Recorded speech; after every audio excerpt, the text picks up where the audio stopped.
Hey guys, this is going to be the commish report for this week for our fantasy football league, Monday Morning Tiers, obviously. And so this is going to be week 8, and we have a couple really good matchups going on this week. Couple really interesting plays so far, including the Thursday night game where it seemed like everybody got a piece. So without any further ado, let's get into it. So the first game we're going to talk about is the game of the week, which is my game against Wimpy. And the reason this is the game of the week, not only because I'm playing in it, is because Wimpy is so far undefeated, and this is probably his first realistic opportunity to lose. So he has both Melvin Gordon and Zeke on bye, which really helps me out as far as the possibility of beating him. Unfortunately, no running backs on my team like to play a full season. So I've lost all 3 of my starting running backs, and I'm starting basically 5 guys named Joe to play for me. And Will Fuller, while he did his job, did get injured. So again, more injuries. So that's really fun. I'm not crying about it at night or anything. And on top of that, I do have Keenan Allen on bye. So my team is definitely weakened. After the Thursday night game, I was definitely happy. Will Fuller put up, he went shot for shot with DeAndre Hopkins, and I'm happy with that. DeAndre hit closer to his projections, whereas Will Fuller definitely outmatched his, which is always good. So we're projected within 1 point of each other. I think it's going to be really interesting. I think the real difference maker in this particular game is Tom Brady. Going against Buffalo, that's a really juicy matchup on Monday night. I think it's possible that he hits a ceiling of upwards of 30 points, even though he's not been playing necessarily to his potential so far this year. Against Buffalo, he's an animal. Like, he averages 300 and something yards. He's like 16-2 touchdown to interception ratio. So I really don't see a situation in which Tom Brady does not perform and outperform really his projections. So I think that's the difference maker, and I think I'm going to end up beating him this week, giving him his first loss. Some might think that doesn't really matter, but all it takes is a couple injuries for some of these guys to go down and really mess stuff up. So obviously, you guys have seen me put up ridiculous numbers during the regular season, only to get jacked up by it in the playoffs. So we never know what injury is going to come up or what dynamic's going to change. And speaking of changing dynamics, that brings us to our next game, which is going to be Matt versus Sippy. And so this is a really interesting game so far, simply because Deshaun Watson just went ham on Thursday night.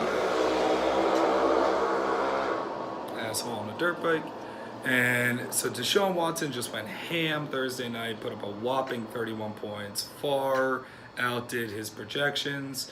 And we see somebody like Lamar Miller also outdid his projections, but not by that much.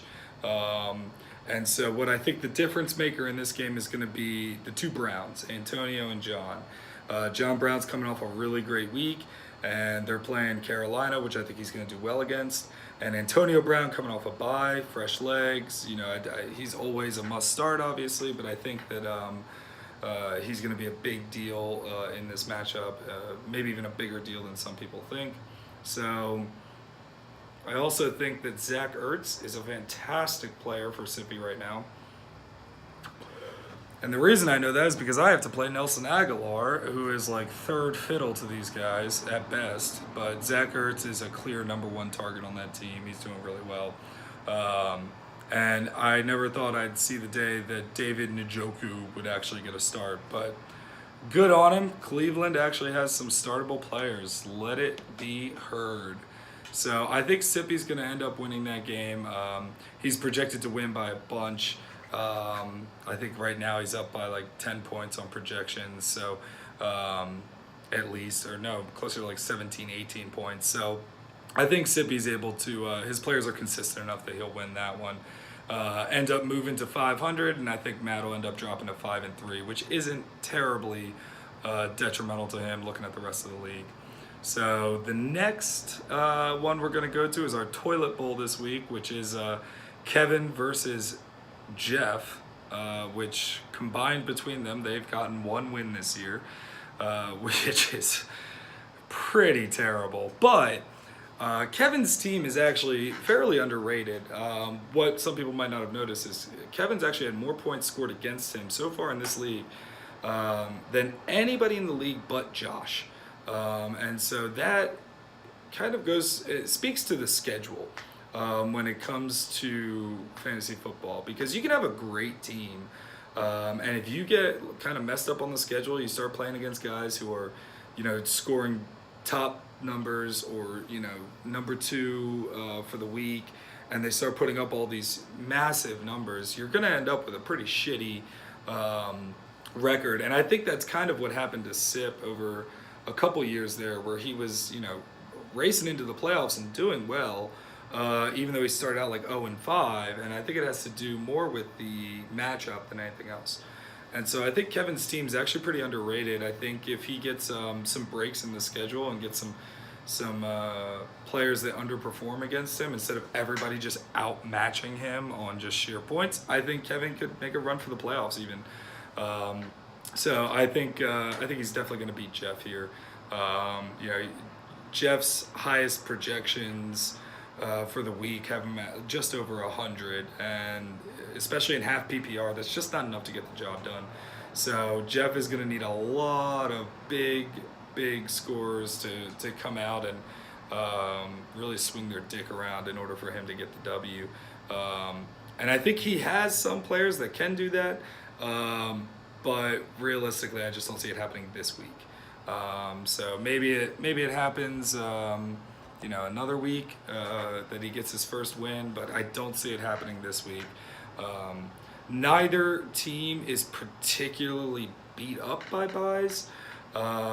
Jeff has Calvin Ridley out, okay, but Kevin has, essentially Austin Hooper and Austin Eckler, which neither one is, I think, going to make a huge difference.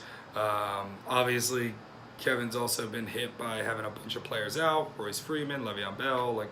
He's got a couple guys that he's got to get ready. And unfortunately, the trade that Jeff made with Cooper Kupp being doubtful for this week, that doesn't really help him. But obviously, that was addressed in another video, so we won't rehash that and bring up a bunch of old feelings. So anyway, I think Kevin gets his second win of the year. Will and Jimmy, I think, is a pretty interesting matchup, even though Will is projected to win by like 30 points, something ridiculous. I think it's going to be closer than people think. I think what hurts Jimmy the most is that Cam Newton going against Baltimore is not a great matchup. Baltimore's defense has been pretty tough. And obviously him having left Devontae Parker on his bench doesn't help when he puts up over 15 points. And little decisions like that can really hurt you. I think obviously Will has a good fill-in with Russell Wilson to replace Matt Ryan being on bye. And I don't think Mohamed Sanu hurts him that much in the wide receiver department. Jimmy having Phillip Rivers on bye, neither Phillip Rivers nor Cam Newton is necessarily a fantasy stud. Both are very decent quarterbacks. Phillip Rivers, I know, has been really performing well this year. And even Cam Newton is in the top 10 as far as, his player ranking. But I think against a Baltimore team that is just really good this year on defense, I don't think that Cam Newton's going to be putting up the shootout type numbers. And I think Saquon Barkley is just ridiculous for Jimmy right now. I'm really glad that was a first round pick, because I want him next year. Like, that dude's a stud. So, while Jimmy has a bunch of really good players, I think Will takes the win this week. And then Josh versus John. That's kind of an interesting game. It's probably the most vanilla game that we have this week. There's not there's not a whole lot going on in that I'm excited about. John got a really good week from Kenyon Drake on Thursday. Again, everybody was getting a piece on Thursday. John only having Deion Lewis on bye, and Josh only having The Chargers defense on bye, not a lot of bye week complications going on this week. This is just one team up against another, basically full strength. It's a close projection, so that's kind of the toughest part about this matchup. I think Josh wins it. I think John has really underperformed so far this year when it comes to his projections. I think that there's been at least a couple times where he's been projected to win and just shit the bed. So I think his players are inconsistent. Which isn't necessarily a bad thing when they do show up and you get these huge weeks from them. I think he's got a lot of high ceiling players. You see that from Kenyon Drake, Kirk Cousins, OBJ. Like, you have these high ceilings. Even the Ravens defense, but at the same time, I think that Josh is going to end up taking this one. So that is all of our games for the week. And now I'm going to take a look at the standings here. So this is more interesting than people like to think. So if things kind of go the way that I expect them to, Mike is going to drop down to 7-1, which puts Jimmy within striking distance if he's able to pull out the win against Will. If he does end up beating Will, then we have some really interesting goings on in the varsity division. Because if I win, Matt loses, Will loses. We got 3 teams all at 5-3, and all fairly, me and Matt at least, are fairly close in points scored. Will is obviously, he's putting up a ton more points. He's got like 100 points on me. He's put up the most, or very close to, basically tied for the most points with Jimmy. So far this year, they're like a half a point apart as far as total points scored. But Will has also had very few points scored against him. He's had the least scored against him. And it goes back to the matchup. Will has been, I think, the product of very good matchups so far this year. And now going against Jimmy, that should be pretty interesting. Going against another team that, has put up as many points as him. I think that makes it really interesting. So there's a potential that we could have a 3-way tie going on in the varsity division, and in JV we could have a couple teams within striking distance. If Sip's able to get back to 500, he's only a couple games back from Mike, and really if he gets to 500 and he's only one game really behind the entire varsity division as far as the winners at least. And so we were talking about playoff standings in the group chat this morning and how it works. And so we have our top 2 teams from each division, number 1s, they each get a bye and they each go in. And then the next 4 teams from either division, based on record, get in. And so that's where it really helps Sip. And people like Sippy, people like John, people like Josh, it helps them in that they don't need to be first or second or even third in their division to get into the playoffs. They just need to be better than the other teams. And so I really like that format. So I think, as the playoff race starts here, because this really is the start of it, we're about halfway through the season. The next, 5-6 weeks are really going to determine kind of who's in what and what kind of implications we have and what's going on. So I think we should have some pretty interesting weeks here. So I'm excited to see what happens. And I'm off to Pahrump, Nevada tomorrow. But next week I will still be doing a commish video where we talk about kind of what happened this week, how correct I was, and also talk about the next week going forward and what we have going on there. So we'll have to wait and see what happens this week. I'm really excited for all the games. I'm hoping to catch most of them on my phone while I'm traveling. So we'll see what happens. Hopefully, I can give Mike his first loss, and we'll go from there. So appreciate you guys sticking around and listening to this. I know it's long. It's like almost 15 minutes, but you know how I get when I get talking. So anyway, guys, enjoy the games, and I'll talk to you next week. All right.